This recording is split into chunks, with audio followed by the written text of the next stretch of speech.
Joel Torres here. Welcome to Word for the Day. Well, as you know, I've been gone for about a week and just had a lot of personal business to take care of, family and had some grandpa duties to do.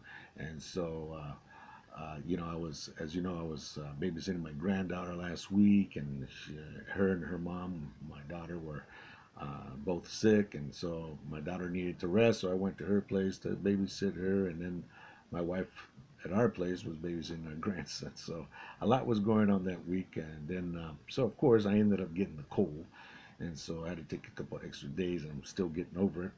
So excuse me if I clear my throat every so often. And so I wanted to come on this week because I wanted to make sure and put something on.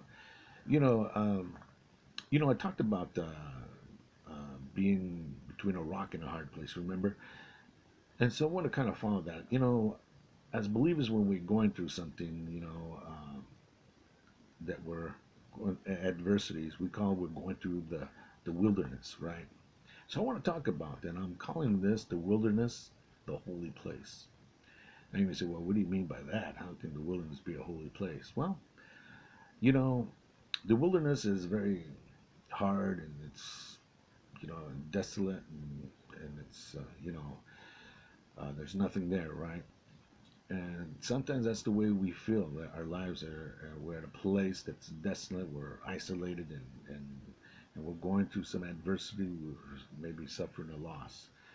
And I want to talk about, because just recently, a dear brother in the Lord that we have known for a long time from a previous church, and through social media you keep in contact with everybody, which is really nice.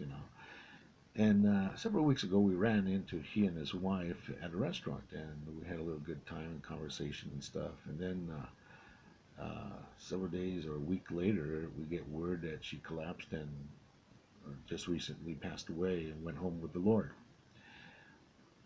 And it's things like that that you may have suffered a devastation of loss, like this dear brother.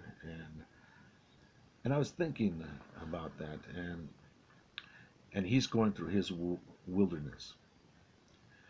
And and recently, he was getting so many condolences and love and support, of course, by not only family but many of us that have known the couple for a long time. And then he came on Facebook and was just saying how amazing it is, and the support I've been getting and the prayers I've been getting. It's so amazing. It's uplifted me, and it just given him so much hope. Wow. And just saying, how God's amazing, and how God has just given him the strength. And it's like totally opposite of what of course, I'm sure, that's devastating. But to come out from the midst in the wilderness like that, and to be uplifted like that in your spirit, and it's wonderful where God is always there for you. He says, I will never leave you nor forsake you, and he means that.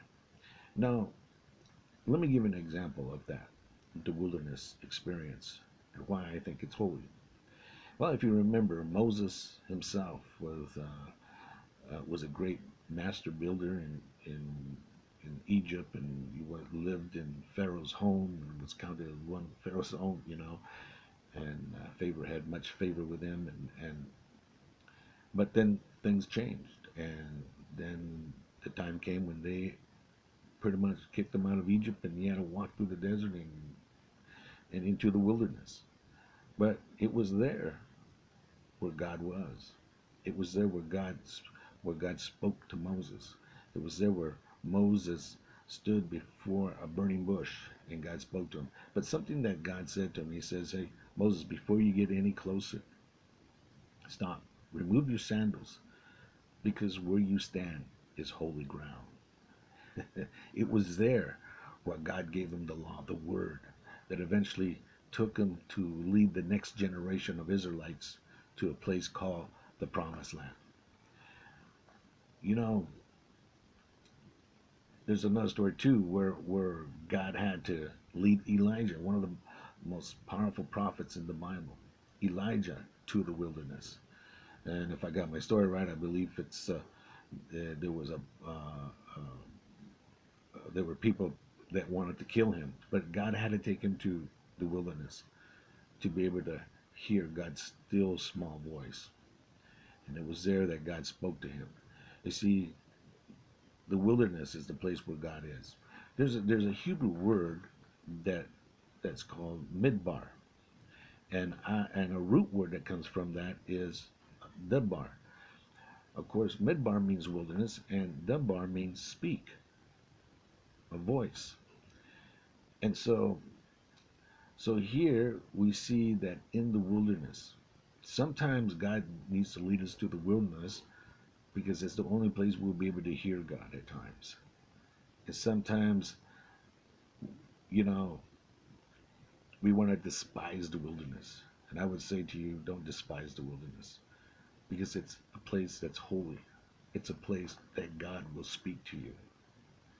Just like this dear brother, and how just seeing him being lifted up and just by his writings. And this week we'll be uh, going to a memorial service for his wife, and just seeing the strength, the utter strength that came out of all this, you know. And when God says He'll work everything for the good, He means it, and God is there. So sometimes we need to go to the wilderness, but we'll never stay there because as God gave Moses the law, the word, you know, God will give you a word. Let me just repeat a verse that I said.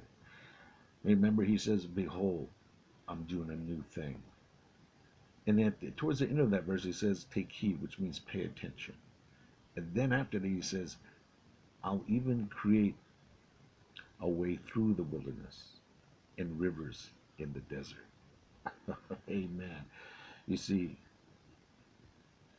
that's where God is for you. Maybe you're going through some sort of loss, or maybe your marriage is in trouble and you feel alone and desolate in a wilderness experience right now. Wow, you couldn't be in a better place. In a place where your heart and your spirit gets into a place of desperation. And through that desperation, it causes us to be in pursuant to God, to seek an answer. And it's there where God will stand with you because He has plans for you. Jeremiah 29:11 says what? "For I know the plans I have for you, not to harm you, but to prosper you and to give you hope and a future." Amen. Well, that's my word for the day. I hope that's been a blessing and a help to you. So, have a blessed week. I'll see you next time. Bye bye.